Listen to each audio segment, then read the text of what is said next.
just one quick follow-up for Abel. Abel, you were pretty hard on Canelo about his retreating style in the fight in September. How do you think he'll be perceived if he tries to wiggle away from a rematch with Gennady in September by his fan base? Well, just the fact that he still has failed to enroll in any kind of program to be tested, I think that just puts that fight so much farther away. I think that they're both, if it happens, they're both in a state of mind that they're both mad at each other for the things that have been said, and I think that they're going to go at each other. This could be a much better, a more attractive fight for the fans. But I think he needs to do his part, as Gennady's doing his part, and that is with the testing.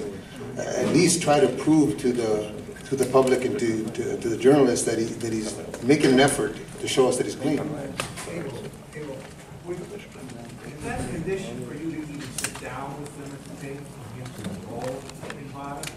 Well, it's not. That's not my call. That would be Gennady's call. But that's why when Dan asked about or Kevin or whoever was asked about the 10%, that's the reason that comment came out. It was because Canelo's side is not doing enough to try to make the fight. My question is, if you're going to sit down and negotiate, would that be a condition? Norm, that would be absolutely a condition.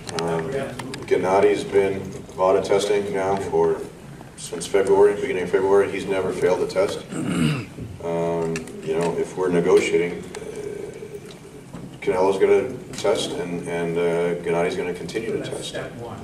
Absolutely, and I do have to say that Eric said that wouldn't be an issue. So we signed the agreement, and Canelo's going to test. You know, this last test was done earlier than the first fight.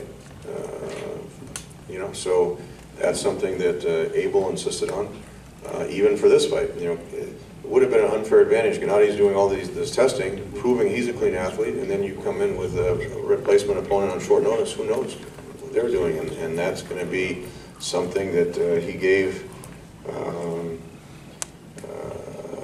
You know, he gave an unfair advantage, or actually, you know, the Danny Jacobs fight was an unfair advantage due to weight, but there's no reason to put a champion like Gennady, who follows all the rules, into a situation where there is an unfair advantage. And frankly, testing these days is 100% necessary when you have a fight on this scale, at this magnitude.